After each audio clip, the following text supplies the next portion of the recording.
ज्योती वाघमारेंना अश्रू अनावर. नसरापूर घटनेचा निषेध करण्यासाठी खासदार ज्योती वाघमारे तळपत्या उन्हात जिल्हाधिकारी कार्यालयासमोर आंदोलनात.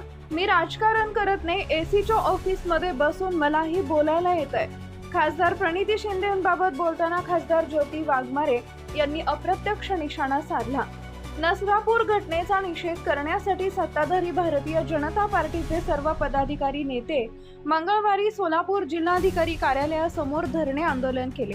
शिवसेना पक्षाच्या खासदार ज्योती वाघमारे यांनी सुद्धा आंदोलनात सहभागी होत त्या नराधमाला फाशीची शिक्षा द्या अशी मागणी करत आंदोलनात सहभागी झाल्या होत्या. माध्यमांसमोर प्रतिक्रिया देताना खासदार ज्योती वाघमारे यांना अश्रू अनावर झाले. 3.5 वर्षीय चिमुरडीवर अत्याचार करून तिला जीवे ठार मारले, तशी शिक्षा त्या नराधमाला द्यावी अशी मागणी खासदार ज्योती वाघमारे यांनी केली आहे. मी राजकारण करत नाही, एसीच्या ऑफिसमध्ये बसून मलाही बोलायला येतंय. ज्योती वाघमारे. काँग्रेसच्या खासदार प्रणिती शिंदे यांनी मंगळवारी सकाळी पत्रकार परिषद घेत राज्याचे मुख्यमंत्री तथा गृहमंत्री देवेंद्र फडणवीसांनी नैतिक जबाबदारी स्वीकारत राजीनामा द्यावा अशी मागणी केली आहे. शिवसेना खासदार ज्योती वाघमारे यांनी यावर प्रतिक्रिया देताना सांगितले, मी यावर राजकारण करत नाही, एसीच्या ऑफिसमध्ये बसून बोलायला मला देखील येते, मात्र आम्ही तळपत्या उन्हात त्या चिमुरडीवर न्याय मिळावा अशी मागणी.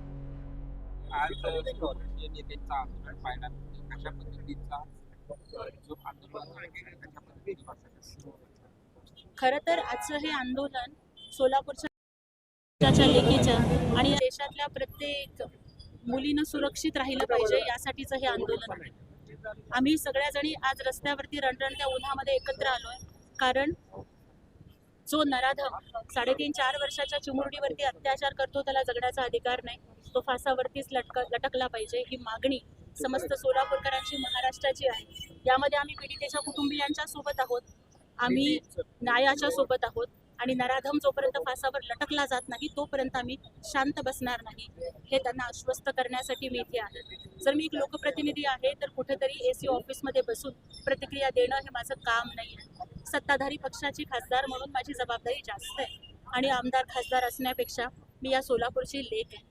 ज्या अनवाणी पायानं या सोलापूरच्या रस्त्यांवर चालले, आज पुन्हा त्याच रस्त्यावरती बसून सोलापूरच्या लेकीसाठी न्याय मागताना माझं पद, माझी खासदारकी मला आडवी नाही येणार, कारण हा रस्त्यावरचा संघर्ष करतच मी पुढे आले.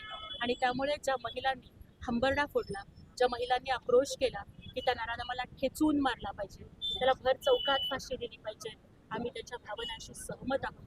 परंतु देशात कायद्याचं राज्य आहे आणि त्यामुळे ज्या पद्धतीनं माननीय मुख्यमंत्री आणि उपमुख्यमंत्री एकनाथजी शिंदे साहेबांनी, देवेंद्र फडणवीस साहेबांनी सांगितलं, नराधम जोपर्यंत फासावर लटकला जात नाही तोपर्यंत आम्ही स्वस्थ बसणार नाही. शिंदे यांनी प्रेस बोलली आहे, राज्य सरकारवर टीका केलेली आहे. गृहमंत्र्यांनी नैतिक जबाबदारी घेऊन त्यांनी राजीनामा द्यावा, एवढं मोठं कांड घडलेलं आहे. त्यांनी जल्लोष साजरा करत आहेत, ते बंगाल इलेक्शनचा असो किंवा आसाम इलेक्शनचा असो. मला वाटतं की ही वेळ राजकारण करण्याची आहे का, ही वेळ राजकीय स्वार्थ साधण्याची आहे का? मी सुद्धा खूप काही बोलू शकते, मी सुद्धा प्रश्न विचारू शकते की जर सोलापूरच्या महिला जर रणरणत्या उन्हात रस्त्यावर आहेत तर ताई, मग आपली नैतिक जबाबदारी नाही का की त्यांच्यासोबत रस्त्यावर येऊन बसण्याची? पण दादा, मी हे बोलणार नाही. हे सगळं बोलायला निवडणुका पडल्या किंवा हे बोलायला सुद्धा एका लेकीचं मरण पाहिजे का आपल्याला? हे बोलायला म्हणजे जिथं त्या लेकीची आई रडतीये, मग तिथं आपणाला आपलं राजकारण आणि राजकीय स्वार्थ कुणाचा तरी राजीनामा. अरे चुलीत घाला ना तुमचं राजकारण. मला नाही कळत दादा, राजकारण गरीब घरची पोरगी आहे मी, मला कळतं त्या आईचं दुःख, त्यामुळे मी राजकीय स्टेटमेंट करणार नाही. राजकारण करायला लई प्रसंग पडलेत. आज महाराष्ट्र रडतोय, सोलापूर रडतोय, त्या पोरीच्या दुःखासाठी रडतोय, त्या आईच्या दुःखासाठी रडतोय आणि त्या लांडग्याला जोपर्यंत फाशी होत नाही ना तोपर्यंत मी लढत राहील. आज शब्द द्यायला मी आज रस्त्यावरती उभी आहे, बस मला राजकारणाशी देण्यात आहे. बदलापूर सारखा कुठेतरी प्रसंग व्हावा आणि सगळ्यांची मागणी होणार, कशा पद्धतीने म्हणतात जनतेच्या अपेक्षा रास्त आहे. कारण जर 2-3 वर्षाची चिमुरडी सुरक्षित नसेल तर लोकांना वाटणार की नराधमाला ठेचून मारलं पाहिजे. बदलापूरमध्ये जेव्हा त्या चिमुरडीवरती अत्याचार झाला होता, मी तेव्हा सुद्धा आंदोलनात गेले होते.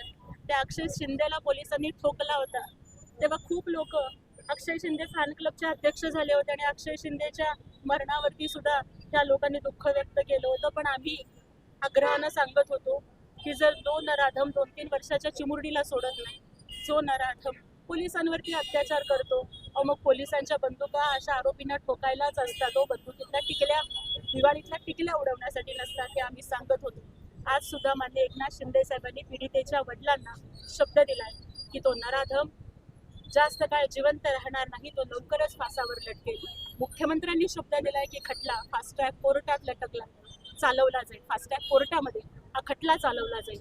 आणि एक महिला राज्यसभेची खासदार या विषयावरती मी स्वतः राज्यसभेमध्ये आवाज उठवेन. आणि ज्या कुठल्या त्रुटी आहेत कायद्यामधल्या, की हा आरोपी जर जामिनावर बाहेर आला नसता किंवा हा आरोपी जर कायद्यातल्या त्रुटीमुळे निर्दोष सुटला नसता तर या घटना घडल्या नसत्या. इथून पुढे कुठलाही महिला अत्याचारातला आरोपी जामिनावरती किंवा निर्दोष सुटता कामा नये, कायद्याच्या पळवाटातला त्याला फायदा होता कामा नये, अशा पद्धतीनं कायदा सक्षमीकरण करण्यासाठी आम्ही बंधुप्रेम न्यूज चॅनलला लाईक, सबस्क्राईब व बेल आयकॉन दाबायला विसरू नका. धन्यवाद.